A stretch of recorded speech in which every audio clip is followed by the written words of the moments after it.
사랑하는 주님, 우리 모두 주님의 것이오니 주님께서 만드셨고 또 재창조하셨고 주님의 피로 사신 바 되었으니 주님의 뜻 가운데서 우리가 자라갈 수 있도록 주님을 아는 지식과 또 은혜 가운데서 우리가 성장할 수 있도록 우리를 인도하여 주시옵소서. 하나님, 우리 안에 일어나는 크고 작은 그런 모든 일들 가운데 하나님, 우리가 믿음으로 경주를 하기를 원합니다. 우리의 믿음이 우리의 위기뿐만이 아니라 우리의 일상생활 속에서도 하나님 있는 그 믿음이 우리의 삶에 반영되어 나타날 수 있도록 하나님, 늘 믿음 가운데 살며 늘 소망 가운데 살 수 있도록 인도해 주시옵소서. 하나님, 오늘도 우리가 신명기를 보면서 주께서 베풀어 주신 그 귀한 말씀들 또 법들, 이 속에 나타나는 하나님의 뜻 그리고 하나님의 아름다움들을 우리가 발견할 수 있도록 하나님 도와주셨고, 또 비록 이런 모든 규정들은 다 우리 주님의 십자가에서 캔슬되었지만 하나님, 그 속에 있는 내용들은 여전히 우리 주님 안에서 실체로서 성취된 것을 봅니다. 하나님, 다시 한번 우리가 문구와 그리고 그 안에 있는 실체들을 우리가 함께 구분하며 하나님의 그 뜻을 환영하고 기꺼이 따르려고 하는 마음 주시옵소서. 예수님의 이름으로 기도드립니다.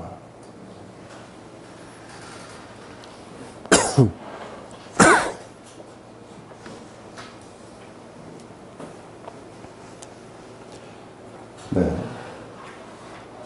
먼저 이 장은 우리가 전쟁에 나갈 때의 그 이야기를 합니다. 제일 먼저 보면 내가 나가 대적과 싸우려 할 때에 말과 병거와 민중이 너보다 많음을 볼지라도 그들을 두려워 말라. 애굽 땅에서 너를 인도하여 내신 내 하나님 여호와께서 너와 함께 하시느니라. 너희가 싸울 때 싸울 곳이 가까이 가거든 제사장은 백성들에게 나가 구하여 그들에게 이르기를 이스라엘아 들으라. 너희가 오늘날 너희의 대적과 싸우려고 나왔으니 마음에 겁내지 말며 두려워 말며 떨지 말며 그들로 인하여 놀라지 말라. 너희 하나님 여호와는 너희와 함께 행하시며 너희를 위하여 너희 대적을 치고 너희를 구원하는 자니라 할 것이며. 제일 먼저 이제 우리가 이 앞에서 이렇게 보면은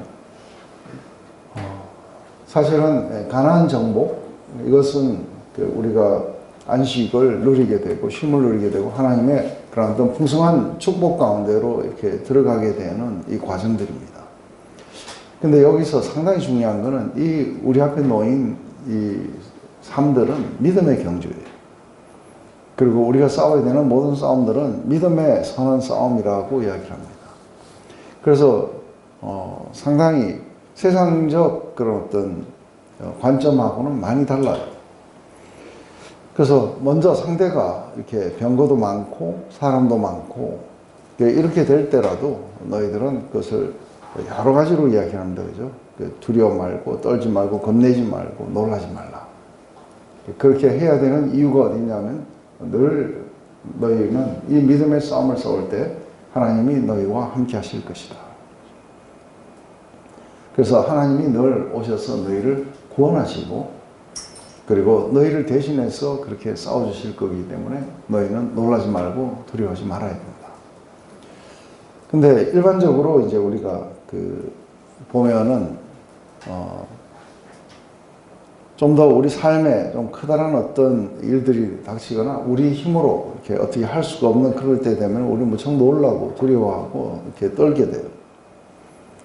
근데 하나님이 나와 함께 하신다는 것을 이렇게 믿게 된다면 우리가 우리 다윗의 그런 어떤 시편에도 이렇게 나옵니다. 우리가 사망의 음침한 골짜기로 다닐지라도 우리가 해받음을 두려워하는 것은 주께서 나와 함께 계십니다. 근데 주님이 나와 이렇게 함께 계신다는 이 믿음이 늘 우리는 부족한 것을 봅니다.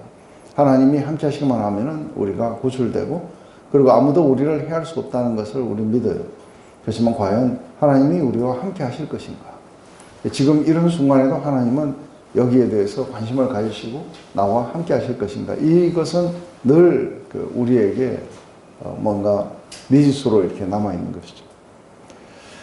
그래서 우리는 이제 믿음이 우리가 떨어지게 되면은 우리는 자구책을 구해야 되겠다는 생각을 이렇게 하게 돼요. 근데 하나님은 이렇게 우리를 다르게 이렇게 했어요. 그죠? 그래서 우리 여기서 보면은 이 지금 두려워하지만 말아야 되는 게 아니고 집으로 돌려보내야 되는 사람들도 말씀하세요.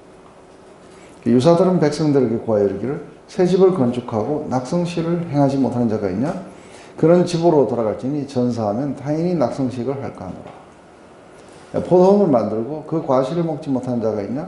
그런 집으로 돌아갈지니 전사하면 타인이 그 과실을 먹을까 하노라. 여자와 약혼하고 그를 취하지 못한 자가 있느냐? 그런 집으로 돌아갈지니 전사하면 타인이 그를 취할까 하노라. 하고 유사들은 오히려 또 백성들에게 구하여 이르기를 두려워서 마음에 겁내는 자가 있냐? 그런 집으로 돌아갈지니 그 형제들의 마음도 그의 마음과 같이 떨까 하노라. 하여 백성에게 이르기를 필요한 후에 군대 장관을 세워 무리를 거느리게 할지니라. 제일 먼저 하나님이 함께 하신다고 이것을 선언하는 것은 제사장이 나왔어요. 하나님을 늘 섬기던 사람이죠. 제사장이 나와서 하나님이 함께 하니까 염려하지 마라. 근데 집으로 돌아가는 자들, 이런 자들은 유사들이 나왔어요. 그래서 방백들이 나와가지고 이제 이러이러한 자는 집으로 돌아가라. 제일 먼저 결혼하고 아직도 아내와 신혼의 그런 것을 못한 사람들, 또 과수원을 만들고 열매를 못 먹은 사람들, 그리고 집을 짓고 온전히 낙성식을 하지 못한 사람들, 이 사람들은 가야 된다. 이 사람들과 더불어서 또 가야 되는 사람들은 두려워하는 사람들이에요. 그래서 이런 사람들은 다 보내라. 근데 이제 우리가 앞으로도 우리가 여호수아서부터 시작해가지고 이제 계속해서 보게 되면 전쟁이 일어날 때마다 아이성을 공격할 때 숫자 믿고 올라갔다가 망해요. 그래서 나중에 아주 소수의 사람들이 올라가서 아이를 이렇게 정복하게 됩니다. 그래서 이 믿음의 싸움에는 하나님이 싸우시기 때문에 인간의 숫자나 능력, 또 무기 이런 것들과 별로 그렇게 크게 차이가 없을 거라고 봅니다. 근데 이런 사람들은 지금 뭔가 마음이 이렇게 나눠진다는 거죠.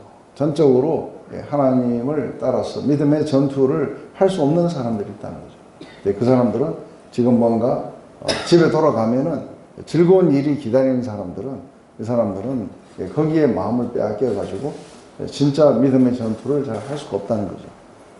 또 한 가지 상당히 중요한 것은, 이것은 법에 여러 곳에 나와요. 이런 사람들 군대도 보내지 마라. 아예 처음부터 군대도 보내지 마라. 하는 것은 전부 이렇게 결혼하고 또 이렇게 한 1년은 내보내면 안 된다. 근데 이제 하나님의 관점 안에서는 이렇게 우리의 세상의 관점은 뭐 누가 병력을 피하지 않는다든지 누구는 가고 누구는 남아야 되느냐 이렇게 하면 이제 불공평의 문제를 가지고 막 싸우게 될 거예요. 근데 여기에는 하나님이 싸우시기 때문에 지금 인간들의 숫자가 별로 중요하진 않아요. 근데 하나님을 이렇게 트러스트하고 이렇게 열심히 달려올 수 있는 사람들은 누구냐면 하나님이 주신 축복들을 온전하게 누린 사람들이에요. 그래서 이 사람들은 충분히 누리고 나면은 이제 한 1년이 아니라 한 30년쯤 누리고 나면 집에서 막 나가라 할 거예요, 전쟁에. 그래서 충분히 누렸기 때문에 이제 더 이상 집에 있는 게 아니라 이제는 싸우러 나가야겠다. 근데 이 기간을 갖다가 하나님은 한 이제 뒤쪽에 가면 나와요. 그죠? 1년쯤은 내보내지 마라 하는 거죠. 그래서 하나님은 정말 헌신된 작은 사람들을 이렇게 사용을 하신다고요. 그 사람들을 통해서 큰 역사를 이루시는 게 하나님의 군대라고 봐요. 그래서 교회가 이렇게 부흥할 때 거의 대부분은 들러리를 써요. 근데 소수의 이 몇 명이 굉장히 하나님으로부터 뜨겁게 이렇게 반응을 하면서 이 사람들을 인해하고 이렇게 폭발하는 그런 것들이 일어나게 돼요. 근데 이제 우리가 이렇게 보면은, 이게 우리가 어디에도 이렇게 쓰일 수 있느냐 하면은, 우리가 어떤 집에 아저씨가 굉장히 아주 이렇게 견고해 보여요. 견고한 진처럼 보여서 우리가 가서 전도하면 안 될 거다. 이렇게 생각도 들어요. 그런데, 그것을 이렇게 보통 제가 사람들이 왜 전도를 저렇게 잘 못하고 왜 그럴까 하고 가만히 보면은, 그러니까 자기들의 그 눈높이에서 맞춰가지고 그 사람이 잘 받아들일 수 있는 사람이 아닐 것 같다. 이렇게 볼 때는 사실은 잘 못 가요. 근데 다윗이 이렇게 골리앗을 향해 달려갈 때는 그때는 골리앗이 보이는 게 아니라 하나님이 보여요. 그래서 이렇게 달려가는데 이제 성령으로 아주 충만할 때는, 굉장히 충만할 때는 그 사람이 상태가 어떻다든지 그건 별로 중요하지 않아요. 그래서 제가 유명한 이야기가, 우리가 우크라이나에 이렇게 갔을 때 전도여행을 갔는데 눈병원이었어요. 굉장히 커다란 병원이었는데 이제 길다란 이렇게 건물이 이렇게 네모가 나지 않고 길다랐어요. 그래서 방이 한쪽에만 있고 한쪽은 전부 복도만 있었어요.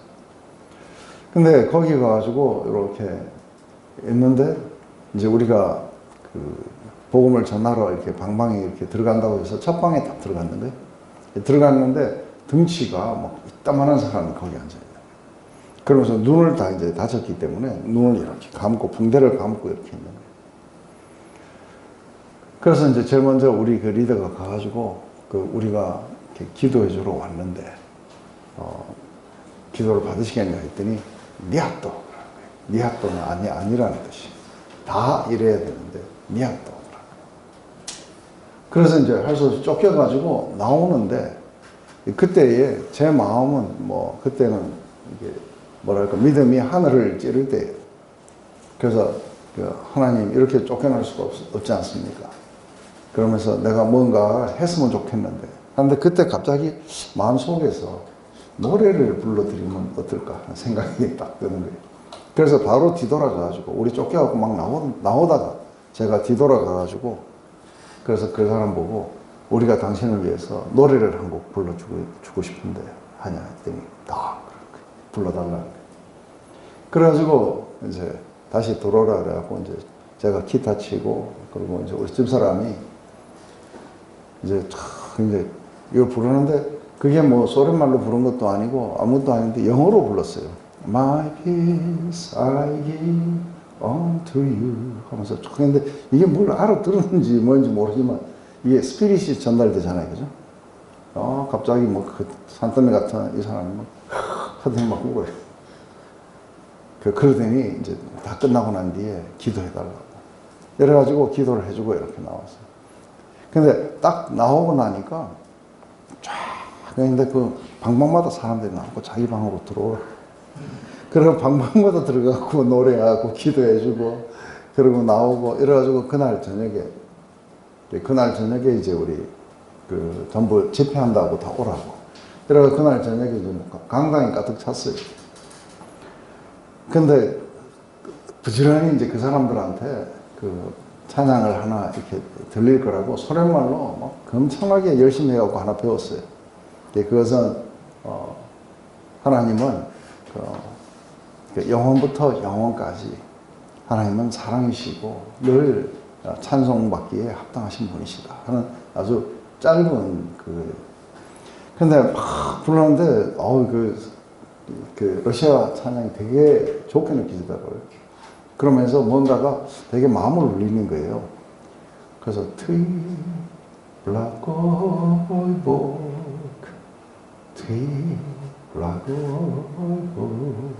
하면서 이게 두 번 딱 반복해서 갑자기 아주 베치너스티 근데 뭔가 좀 약간 많이 들어봤던 것 같은 거예요.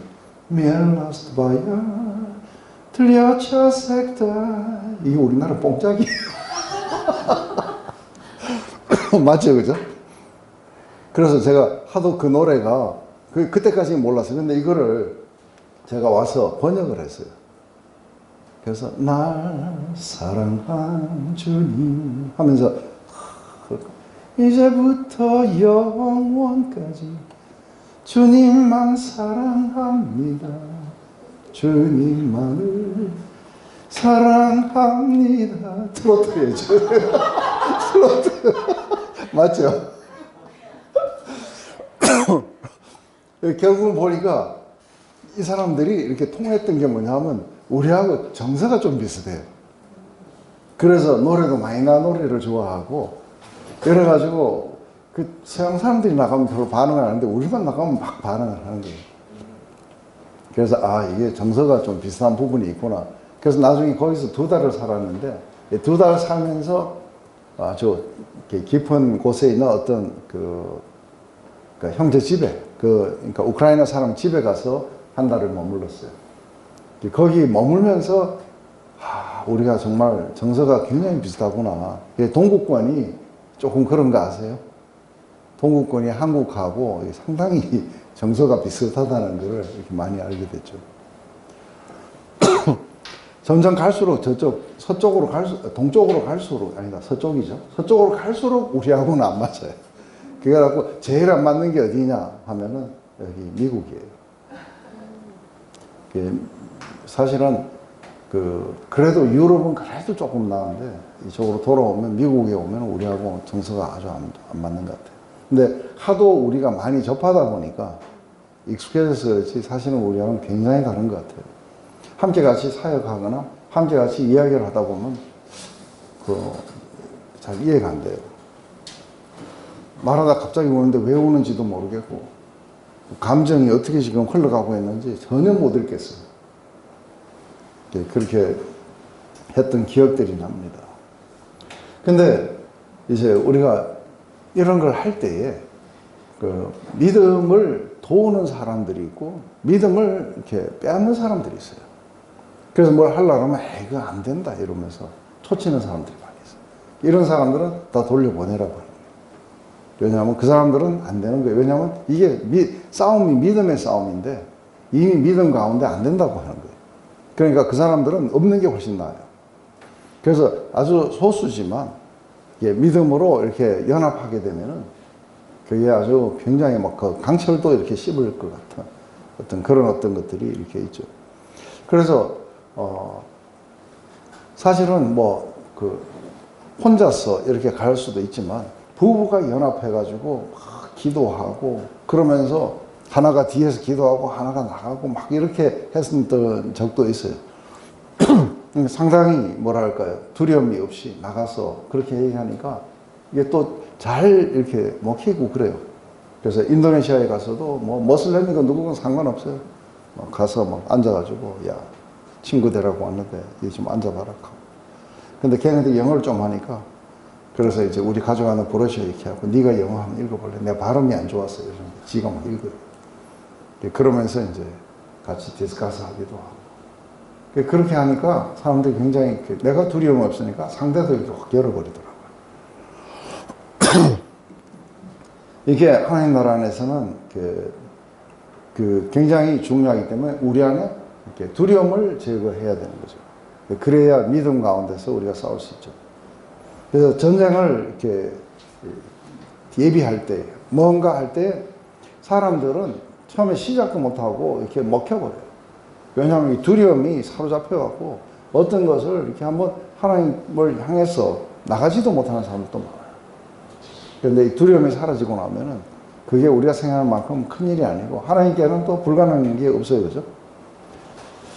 그래서 세상 나라하고 이렇게 하나님 나라하고 틀리는 건, 하나님 세상은 이렇게 뭔가 힘이 세고 잘난 자를 이렇게 사용해서 갖고 그래서 승리를 거두게 되지만, 하나님은 이렇게 제일 좀 별 볼일 없는 자들을 사용하셔서 믿음을 강하게 해주시고, 그리고 그들을 통해서 승리를 했을 때 그들은 알아요. 이게 하나님이 자기들을 승리하게 해주신 것을. 근데 강한 자들은 자기 칼이 커서 이렇게 이겼다. 무기가 좋아서 이겼다. 아마 이제 그렇게 분석할 거예요.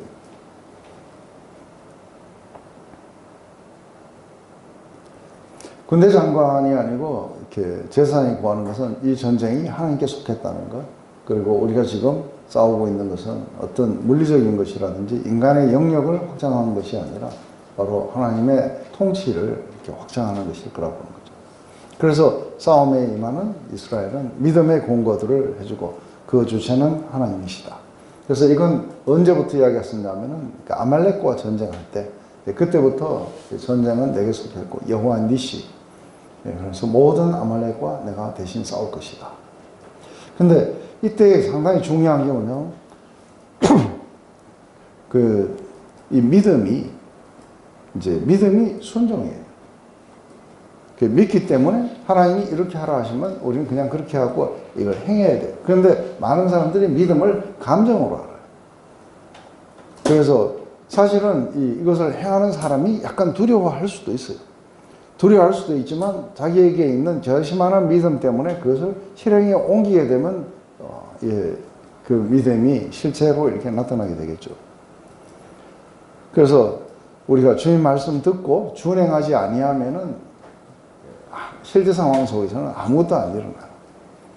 그래서 우리가 전도할 때 뭐 전도의 전략이라든지 아니면 자기가 삶의 여러 가지 난관들을 극복해 갈 때, 그때에 우리가 굉장히 해야 되는 건 하나님 앞에서 기도하면서 우리의 두려움을 없애야 돼요. 두려움이 없어지는 그 순간에 사실은 우리가 믿음에 와 있는 거예요.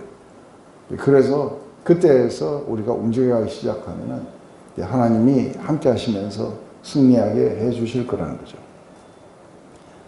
이게 이제 우리가 설마 이런 일에도 하나님이 이렇게 생각할 수 있지만 이건 그렇지 않은 것을 갖다가 제가 확신합니다. 그래서 우리가 구원에 있어서 여러 가지 이렇게 할 때에 우리가 행위와 믿음에 대해서 이야기를 할 때에, 그때에 우리가 이제 야고보서는 그렇게 얘기해요. 네가 믿음이 있다면 어떻게 우리가 알 수 있냐는 거예요. 내가 믿음이 있다는 걸 어떻게 알 수 있느냐. 근데 그렇게 얘기할 때, 그럼 속을 끄집어내고 보여줄까요? 뭐 이렇게 하고 되는 게 아니에요. 그죠? 그것뿐 아니라 내가 이렇게 확신하고 있는 게 안 보이십니까? 이런 건 필요 없어요. 내가 믿음이 있다는 거는 어떻게 보여주는 거예요? 믿는 대로 행하는 걸 통해서 그 사람이 믿음이 있다는 걸 보여주는 거예요. 그래서 이 믿음이 실제로 밖으로 나타나는 게 행위예요. 그런데 이 행위 때문에 구원을 받는 게 아니라 믿음 때문에 구원을 받아요. 그렇지만 이 믿음은 꼭 행위로 나타나게 될 거라는 거예요. 그게 안 나타나는 믿음은 믿음이 아니라는 거죠.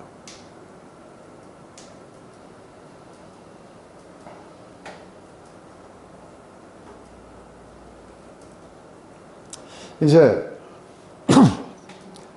또 전쟁에 관한 이야기예요. 그런데 여기에 약간 차별을 둬요. 어떤 성읍에 이렇게 전쟁을 하러 갔을 때 제일 먼저 평화를 선언해야 돼요. 그리고 이렇게 싸울 필요가 없어요. 근데 이건 누구냐 하면은 요거는 그 가나안 족속들이 아닌 족속들, 이웃이에요. 그래서 우리가 이렇게 진멸해야 되는 거는 교회 안에서의 이단 사상이나 이런 걸 진멸하지, 세상이 뭐 어떻게 한다든지 이거를 우리가 세상은 너는 왜 그러니까 하고 너희가 뭐가 틀렸다 하고 세상하고 싸우는 건 아니에요. 그러니까 지금 이게 이렇게 이중적 그 적용이라는 건 상당히 중요해요. 그래서 우리가 고린도전서에 보면 그렇게 나와요. 그 음란한 자와 사귀지 마라. 이렇게 했는 거는 저 밖에 있는 게 아니고 교회 안에서. 근데 만약에 그걸 밖에 적용하면 너희가 세상에서 못 산다는 거예요. 그리고 전도도 할 수도 없고. 그러하듯이 이게 교회 안에서 적용될 때는 이게 진멸이 되겠지만 밖으로 나가서는 절대 그렇지 않은 거죠. 쓸데없는 싸움들 하거나 그렇게 하면 안 되는 거죠. 그래서 먼저 평화를 선언하고, 그래도 이제 공격을 해온다든지 했을 때는 그때는 이제 적대 세력들로 바뀌게 돼요. 그렇다면 이제 그때는 싸워야 돼요. 그죠? 근데 그 싸울 때 요령이 뭐냐면은, 남자만 죽이고, 전투력을 가진 남자만 죽이고, 여자와 아이들, 그리고 이 물품은, 절대로 이렇게 없애지 마라. 그러면서 오히려 이제 그 하나의 그 탈취물로 이렇게 누려야 된다. 하나님이 너희들에게 승리케 하시고 너희들에게 주는 거니까 너희들은 그것을 갖다가 아주 기쁨으로 받아서 누려야 된다. 이게 이제 우리가 세상에 나가서 전도를 한다든지 이렇게 될 때에 저는 이게 탈취물을 오늘날에는 우리가 뭐 이게 전쟁에 관한 얘기가 아니죠. 우리가 전부 다 이게 영적으로 다 바뀌었어요. 그죠?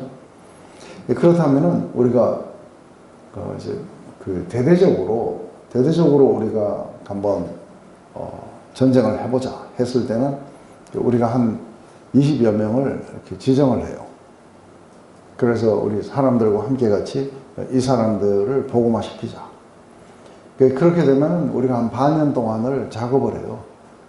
이 작업을 하고 또 친분도 쌓고 밥도 먹고 이러다가 이제 우리가 집회로 전부 데려가는 거죠. 근데 집회로 데려갈 때까지 막 그런 어떤 시련이 있지만 거기에 기꺼이 헌신된 사람들에 의해서 이 사람들이 지정된 사람들은 거의 다 가요. 그러면 이제 가가지고 거기에서 한 며칠 동안 있으면서 우리가 그들을 위해서 기도도 하고 또 은혜도 쏟아지고 뭐 이러다 보면은 이게 한 사람씩 변화를 겪어요. 그러고서 이제 다 끝나고 난 뒤에, 집회 끝나고 난 뒤에 돌아오면 어떻게 돼요? 돌아오면은 이게 전쟁에서 승리한 거예요. 돌아오면은 우리가 기쁨으로 이렇게 누리는 것들이 있어요. 그래서 그들을 다시 초청해가지고 이야기하면 그들은 그렇게 이야기해요. 진작에 와야 되는 걸 왜 이제 왔는지 모르겠다. 하고 막 이런 이야기를 할 때 우리는 굉장한 기쁨을 누려요. 우리가 승리하고 그리고 나서 우리가 누리는 그런 기쁨들인 거죠. 하나님이 그렇게 하셔서 우리는 한 사람이라도 전도할 수 있는 그 능력이 우리 안에는 없어요. 하나님이 이끌어 주셔서 이제 다 있었던 것이죠. 그래서 이렇게 됐을 경우에는 우리가 상당히 이렇게 누려요. 그래서 또 그들을 통해서 우리는 또 다른 사람들을 또 이렇게 찾아가기도 하고 그렇게 합니다. 근데 여기 보면 오직 내 하나님 여호와께서 내게 기업으로 주시는 이 민족들의 성읍에서는 호흡이 있는 자를 하나도 살리지 말지니, 이것은 어린아이건 누구건 다 하나도 살리지 말아야 돼요. 이거는 이렇게 불쌍하게 보지 말아야 되는 이유 중에 하나가 뭐냐면 그들이 우리의 믿음을 무너뜨리기 때문에 그래요. 그래서 여기에 보면은 이는 그들이 그 신들에게 행하는 모든 가증한 일로 너희를 가르쳐 본받게 하여 너희로 너희 하나님 여호와께 범죄케 할까 함이니라. 사실은 교회 안에 이단 사상이라든지 교회 안에서의 일어나는 심각한 이야기들은 굉장히 아주 우리가 심각하게 다뤄야 되는 이유가 이제 거기 있는 거죠. 그래서 사도 바울은 교회 안에서 일어나는 것을 굉장히 이렇게 다루지, 교회 밖에 있는 거를 다루거나 그러지는 않습니다. 근데 지금 보면은, 우리 교회가 이렇게 보면은, 조금, 이렇게 이상한 거는 교회 안에 문제를 산더미처럼 놔둬놓고, 이 바깥에다가 뭐 정부나 아니면은 뭐 바깥에다가 목소리를 내고, 이게 그렇다는 거는 약간 너블성설이에요. 교회 안의 문제는 우리가 이런 식으로 다뤄야 된다는 거죠. 우리의 믿음을 조금이라도 무너뜨릴 수 있는 것, 이런 것들은 전부 다 이렇게 제해야 돼요. 또 한 가지는, 성업을 이렇게 했을 때에 나무나 이렇게 과목, 특히 과목은 찍으면 안 돼요. 이것은 하나님이 이렇게 주신 거예요. 그죠? 그래서 그걸 누려야 되는 거예요. 그래서 쓸데없이 이 과목은 찍지 마라. 그런데 만약에 그 한다면 소나무 같이 전나무나 이렇게 과일이나 이런 걸 생산하지 않는 나무가 있다면 그건 필요한 만큼 잘라갖고 그래서 공격 무기로 이렇게 만들어도 좋다. 그렇지만 과목은 찍으면 안 된다. 그래서 이거 바로 너희가 먹을 것이 되기 때문에 찍으면 안 된다. 하나님이 축복하신 것이다.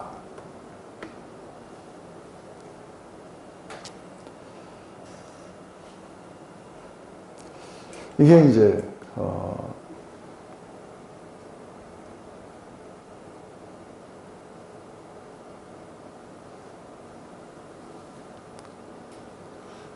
또 한 가지 굉장히 이상한 법이 나와요. 이 법은 하나님 여호와께서 내게 주었게 하신 땅에 혹시 피살한 시체가 덜에 엎드러진 것을 발견하고 그 처죽인 자가 누군지를 알지 못하거든. 그래서 우리가 들판을 지나가다가 누군가가 피살됐어요. 이것을 갖다가 우리가 어떻게 처리해야 되느냐 했을 때 원근법을 재가지고 제일 가까운 성읍의 장로들을 불러가지고 이제 조사를 시키는 거죠. 근데 그래도 이게 누가 죽였는지는 몰라요. 그렇게 하면은 이제 교회 안에 또 하나님 나라 안에 그러니까 우리가 이 교회 우리가 물리적으로 보는 교회가 사실 하나님 나라는 아니에요. 그죠? 근데 하나님 나라 안에 이렇게 처리되지 않는 죄가 남아있으면 안 되는 거예요. 그것뿐만이 아니라 또 상당히 중요한 건 이게 누군가가 이렇게 피살됐을 때 무죄한 자의 피가 이렇게 흘렀는데 이걸 지금 뭐를 연상시키는 거예요? 예수 이전에 그렇죠. 가인과 아벨의 이야기예요. 그래서 그때 뭐라고 이야기하느냐 하면은 그러니까 아벨의 피, 이렇게 의로운 자의 피가 흘러 땅에 내려온 거예요. 그래서 그 땅이 저주를 받은 거예요. 그래서 그 무죄한 자의 피를 흘린 이 가인은 어떻게 하냐면 땅에서 뽑히게 돼요. 그래서 에덴에서 이렇게 쫓겨나가지고 지금 이렇게 평지로 들판으로 이렇게 나가게 돼요. 그래서 너는 땅에서 유리하는 자가 될 것이다. 그 땅을 차지하지 못하는 거예요. 그런데 지금 현재 그 약속의 땅 안에서 무죄한 자의 피가 이렇게 흐른 채 이렇게 있는 거예요. 그렇다면은 이 백성들이 그 가까이 있는 이 고을에 있는 사람들은 책임을 지고 이걸 처리하지 않게 되면은 이 사람들은 전부 땅에서 뽑히게 되거나 아니면은 땅이 이제 엉겅퀴와 가시덤불만 이렇게 낼 것이다 했는데 나는 자연인이다 보니까 엉겅퀴가 굉장히 귀한 약재더라고요. 맞는지 모르겠지만. 근데 여기에 갔을 때에 이것을 갖다가 최종적으로 누가 판단하냐면 장로들이 판단하지 않고 누구예요? 장로들이 판단하는 게 아니라 제사장들이 가요. 그래서 레위 자손 제사장들도 그리로 올지니 그들은 내 하나님 여호와께서 택하사 자기를 섬기게 하시고 또 여호와 이름으로 축복하게 하신 자라. 모든 소송과 모든 투쟁이 그의 말대로 판결됩니다. 그래서 이걸 결국은 이게 그 장로들과 재판장이 하는 게 아니라 최종적으로 누가 판단하냐면 레위인들이 판단합니다. 레위 제사장들이. 왜 이렇게 하느냐 하면은 이런 모든 것들을 판단할 때도 하나님의 뜻이 그렇게 통치가 일어나도록 하기 위해서 일반 장로나 아니면 재판장들, 이 사람들보다 하나님의 법을 잘 아는 레위 제사장들이 가서 최종 판결을 하라. 그 판결을 하고 나면 이제 더 이상 누가 죽였는지 알지 못한다. 이러면은 한 번도 멍에를 매지 못한 송아지를 한 번도 갈지 않은 그런 땅과 그리고 시내로 데리고 가서 거기서 깨끗하게 씻고 거기서 목을 꺾으라고 하는 거죠. 그러면서 이들은 그 죄를 갖다가 대속을 하면서도 이 말을 해요. 그죠? 우리 손이 이 피를 흘리지 아니하였고 우리 눈이 이것을 보지도 못하였나이다. 여호와여 주께서 속량하신 주의 백성 이스라엘을 사하시고 무죄한 피를 주의 백성 이스라엘 중에 머물러 두지 마옵소서 하면 그 피가 그 피 흘린 죄가 사함을 받으리니 이렇게 해서 무죄한 자의 피를 흘린 죄를 너희 가운데 제해라. 이것은 궁극적으로 우리가 고범죄가 있어요. 이것은 우리가 의지를 가지고 이렇게 범한 죄예요. 또 부지 중에 범한 죄, 이건 도피성으로 가야 돼요. 그런데 이게 누가 죄가 되는지 안 되는지도 모르고 누가 했는지도 모르고 이런 어떤 죄들이 있어요. 이것까지도 전부 다 대속을 받아야 된다는 그 의미예요.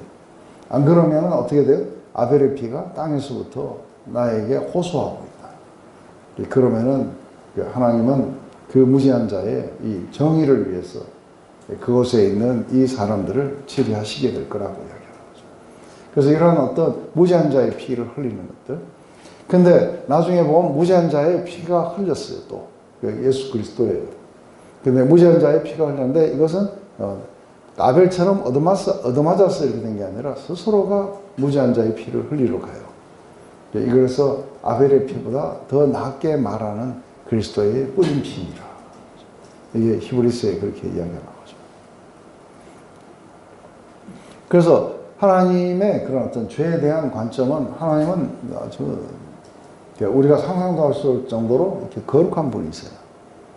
거룩한 분이셔갖고 어떤 죄가 이렇게 남아있어도 하나님의 임재 가운데 들어오지 못해요. 그래서 모든 죄가 다 속함을 받아야 되는 거예요. 그래서 우리가 이런 게 생각날 때마다 송아지를 잡고 또 황소를 잡고 하는 게 아니라 once for all이에요. 그죠? 예수 그리스도의 이 한 번의 제물로 인해서 모든 죄들이 전부 사함을 받게 되는 거죠. 근데 살인에 대해서 이야기를 할 때 우리 창세기 할 때 이걸 했었는데 창세기에서 이렇게 노아에게 그 사람의 피를 흘리지 마라. 그 사람을 그렇게 죽이지 마라. 만약에 피를 흘리게 되면 꼭 피로 갚아야 된다. 근데 왜 그 사람을 죽이면 안 되느냐 했을 때 인간은 하나님의 형상을 따라 지으심을 받았기 때문이다. 그래서 하나님의 모습을 하고 있는 인간을 죽이면은 그것은 바로 하나님을 간접적으로 살해하는 것이겠죠. 이게 하나님의 형상을 따라 지으심을 받은 이 인간들은 그래서 다른 사람의 피를 흘리면 그 사람의 피도 흘릴 것이니 이는 하나님이 자기 형상대로 사람을 지으셨습니다. 하고 이게 창세기 9장 6절에 그렇게 얘기해요.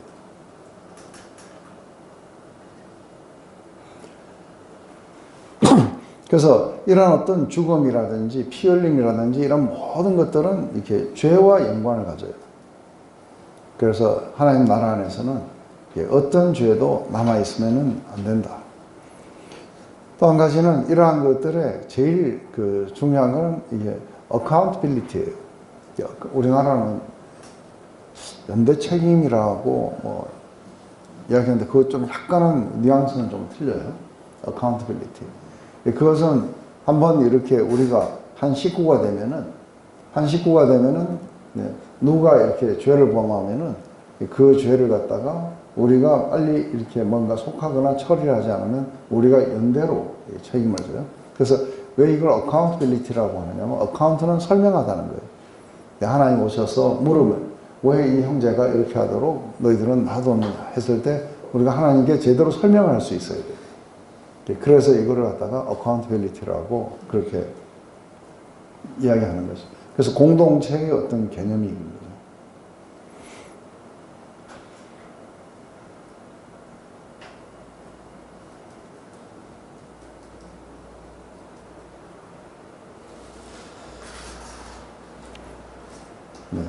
또 한 가지는 내가 나가서 대적과 싸움을 당하여 내 하나님 여호와께서 그들을 손을 붙이심으로 이제 거기서 어떤 여자를 이렇게 포로 중에서 아름다운 여자를 만난 거예요. 그러면 결혼을 해도 좋다 그래요. 이건 가나안 땅에 있는 사람들하고 싸움이 아니라 이렇게 외국 군대하고 싸웠을 때요. 그래서 이쁜 여자를 보면 결혼을 해도 좋다. 그래서 이러이러한 의식을 통해 가지고 여자를 너희 아내로 삼는데, 그러다가 만약에 이제 그 여자가 못 살겠다고 간다든지 아니면 뭔가 이혼을 해야 될 일이 생기면은 이제 그러면은 이방인이었기 때문에 가도록 허용을 해도 좋다. 그렇지만 절대로 돈을 받고 이렇게 종으로 판다든지 그렇게 그렇게 하면 안 된다. 한 인격으로 너의 한때의 부인이었기 때문에 인격적으로 해서 내보내줘야 된다. 근데 이게 이제 그러니까 결혼에 관해서 참 이게 참 애매모호한 그런 이야기인데, 이 교회 안에 이게 여자들이 남자들보다 한 2배 많아요. 그죠? 2배 많은지 한 5배 많은지 모르겠는데, 이게 왜 자꾸 그러지?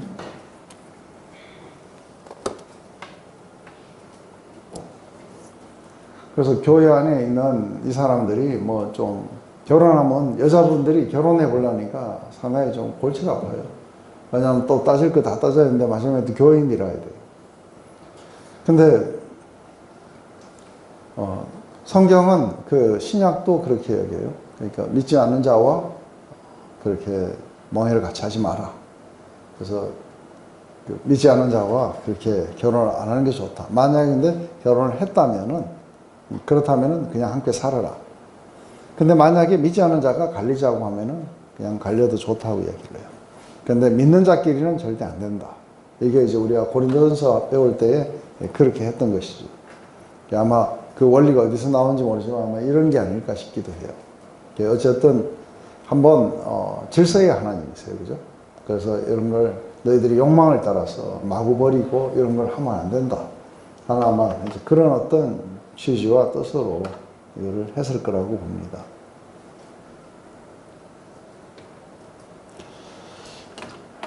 우리 잠시 쉬었다가 또 합시다. 법을 한번 하는 거는 아마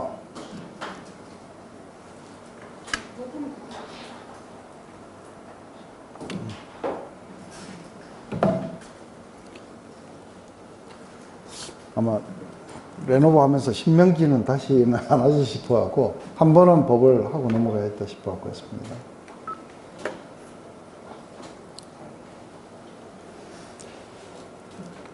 어떤 사람이 2 아내를 두었는데 하나는 사랑을 받고 하나는 미움을 받았다. 받다가 그 사랑받은 자와 미움받은 자가 둘 다 아들을 낳았다 하자.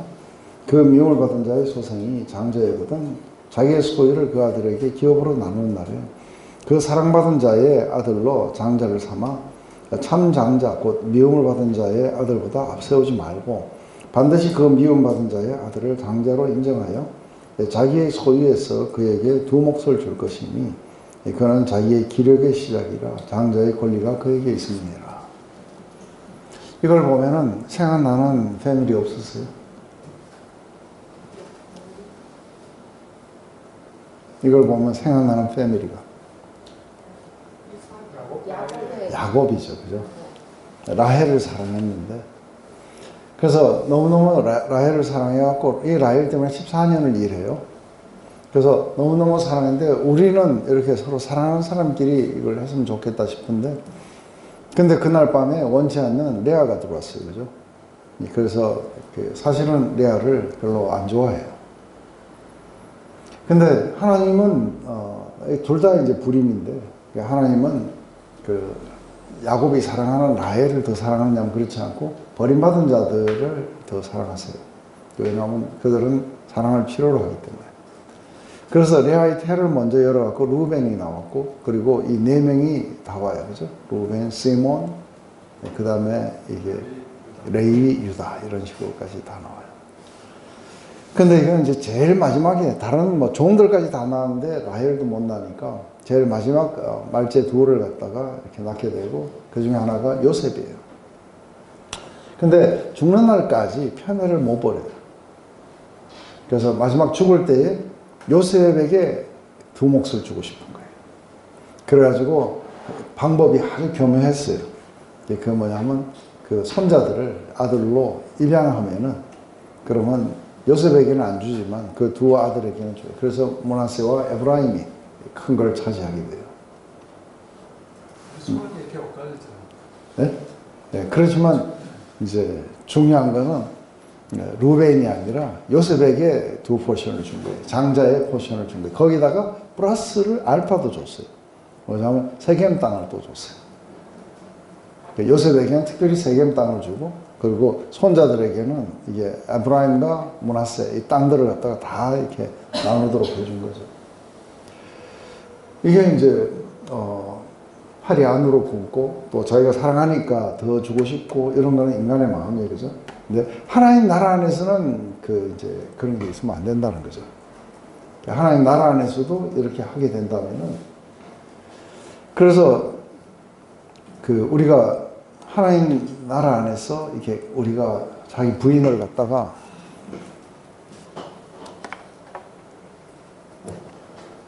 자기 부인을 갖다가 엄청나게 사랑하고 자기 아들을 엄청나게 사랑하고 이런 것은 하나님 나라 안에서도 상당히 좋은 게 아니냐 했을 때 그건 이제 아닐 거라고 이야기를 해요. 왜냐하면 그건 집단 이기주의로 만들어가요. 그래서 그 안에 누가 누구보다 누구를 더 사랑하는 일이라고 이 편에는 사실은 공동체를 깨요. 그래서 되게 교회 안에서 제가 이상한 현상들을 이렇게 받는 게 뭐냐면 이렇게 네 분이 되게 친한 거예요. 그래서 늘 교회가 끝나면은 이 네 분이 같이 이렇게 티타임에도 같이 오고 같은 자리에 앉고 끝나면은 또 밥도 먹으러 같이 가고 늘 그렇게 하는 거예요. 이쪽에 네 분도 늘 이렇게 하는 거예요. 그래서 늘 이렇게 하면서 이렇게는 한 번도 잘 안 섞여요. 그러면서 이쪽 그룹에 늘 있고 저쪽 그룹에 늘 있고 그래서 뭐 우리끼리 되게 친한데 뭔 문제가 있냐. 우리끼리 친한데 뭔 문제가 있냐. 근데 이 두 그룹은 안 섞이는 거예요. 그래서 양쪽 그룹에 그래도 리더 될 만한 사람 불러갖고 무슨 짓들 하고 앉아있냐. 그러니까 왜요? 우리끼리 뭐 친한 게 문제가 있어요. 이게 당 짓는 거라는 거를 이해되세요? 이것 때문에 갑자기 두 사람이 약간 문제가 생기면 집단으로 눈꼴 쳐봐요. 이게 이제 편애인 거죠, 그죠? 우리 뒤에 임정숙 자매님은 최현숙 자매님하고 아무런 원한이 없는데, 근데 이쪽 그룹에 속했다는 이유만으로 저쪽을 눈꼴 쳐야 돼요. 그래서 저쪽하고 이렇게 상종을 하지 말아야 돼요. 이게 교회 안에서 일어나요. 그래서 이게 사실은 서로들 막 이렇게 흩어져야 돼요.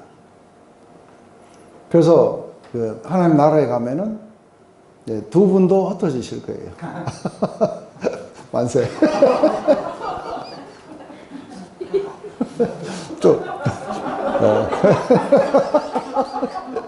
조금만 참으시면 돼요.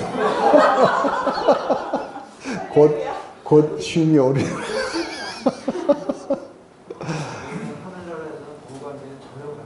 그렇죠. 그래서 이제 그게 있어요.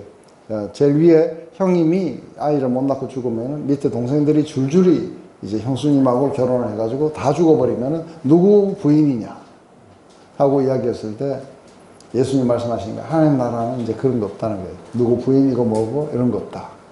참 희소식이에요. 그게 복음이에요. 근데 사람들이 천국에 대해서 이렇게 얘기할 때 자기 가족 위주로 다시 만나고 뭐 이런 그러니까 착각이죠. 네, 착각이죠. 거기서는 그런 게 있으면 안 되는 거죠. 그런데 거기에도 편애가 있고 또 우리 편이 있고 너희 편이 있고 이렇게 한다면 그건 하나님 나라가 아닌 거죠. 거기에서는 우리가 자기 쪽으로 이렇게 하는 게 아니라 우리 모두는 다른 사람을 섬기는 쪽으로 나타나기 때문에 이제는 내 아들도 없고 남의 아들도 없고 아무것도 없어요. 근데 이렇게 요셉은 야곱은 끝까지 하여간 그렇게 했던 건데 요게 이제 지금 그 이야기를 이 모세는 이것을 갖다가 이렇게 뒤집어요, 그죠? 그러니까 그렇게 하면 안 된다. 그래서 예수가 레아의 아들이 유다 지파로 했었다. 네, 그렇죠. 그래서 이제 이 부분을 이야기를 하는데 또 우리가 보면은 이렇게 그 종들 뭐 이렇게 하는데 이게 이제 하나의 제도예요. 그게 이제 제도화를 시켜버리면은 어떻게 되냐면 미운데도 할 수 없이 줘야 돼, 그죠? 왜냐하면 이걸 안 주면은 우리가 천국에 못 들어간다든지 처벌을 받는다든지 하기 때문에 할 수 없이 줘야 돼요. 근데 지금 이 이야기는 우리가 제도를 지켜야 된다는 쪽으로 가면은 그 안에 있는 내용이 사라져 버려요. 이 내용은 그것은 제도를 지키라는 게 아니고 사랑으로 이 모든 것들이 무너뜨리고, 그러니까 하나님이 만들으신 그런 어떤 질서들을 그렇게 받아들이라고 이야기하는 거죠. 근데 이게 이제 이걸 볼 때마다 제가 늘 되게 그 좋아하는 감명 깊었던 영화가 하나 있어요. 그거는 이제 원래 부인과 결혼해갖고 아들 하나 딸 하나를 이렇게 놓고 둘이가 이혼을 해버린 거예요. 그리고는 새 엄마가 이렇게 들어와갖고 아이들을 키우는데, 그러니까 이제 뭐 그 엄마라도 잘 부르기도 싫고, 그죠? 그러면서 스텝맘 이렇게 하다가 이제 그 갈등을 막 겪고 이러다가 드디어 이제 그 본부인이 암에 걸려버린 거예요. 근데 여자는 이렇게 사진을 찍어요.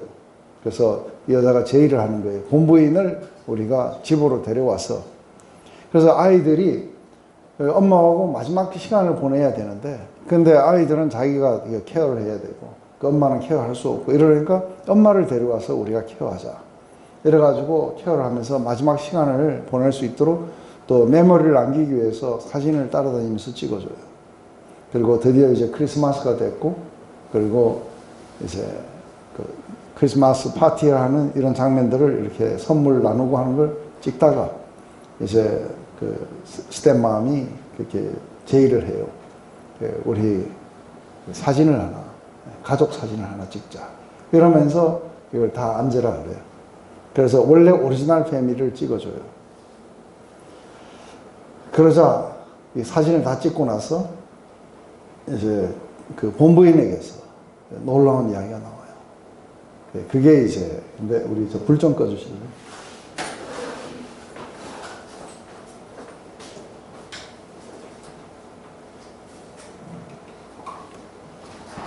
Wait, Mom. I love my presents. You got it. Looks like we forgot one. It's got your name on it, buddy. The Beautiful cage. It's empty. Let's try it again. I think maybe this time you should say the magic words. Abracadabra. Alakazam. Alakazam. Boom! It worked!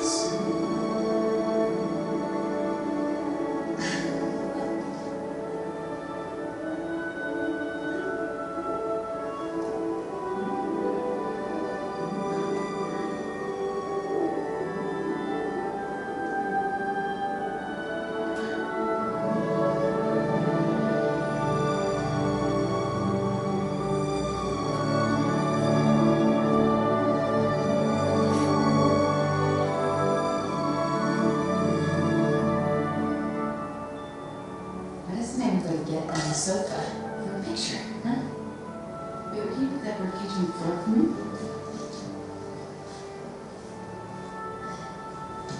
And I'll sit up here.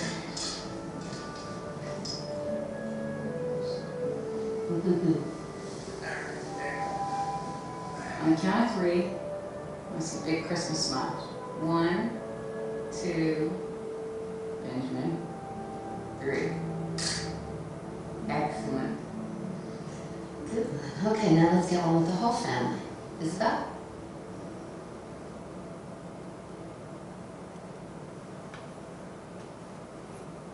Okay, let me just reset this.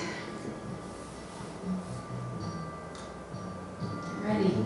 You need me, call me, no matter where you are, no matter how far. Just call my name, I'll be there in a hurry. You don't have to worry, oh baby, there's ain't no mountain high enough, ain't no mountain low. 네. 그 언론 보면은 이게 여기가 이렇게 약간 이렇게 천국인 것 같아요. 굉장히 아름다운 그런 어떤 모습들을 이렇게 보게 돼요. 이게 인간들은 그런 어떤 제도와 뭐와 이런 게 매여가지고 이렇게 하는데 그 예수님은 오셔가지고 하나님 나라를 전파하실 때 종과 자유자, 노예 제도를 없애라고 말씀 안 하세요. 노예 제도를 없애는 게 아니라 노예와 종이 서로 사랑함으로써 이 제도를 무너뜨리라고 말씀하시는 거죠. 이런 모든 것들이 전부 다 사랑이 문제지 이 제도가 문제가 아닌 것이죠. 그러면 이 진정한 사랑 앞에 모든 잘못된 제도들 이러한 것들은 다 무너지고 그리고 전체 공동체가 이렇게 살아나게 될 거라는 것이죠.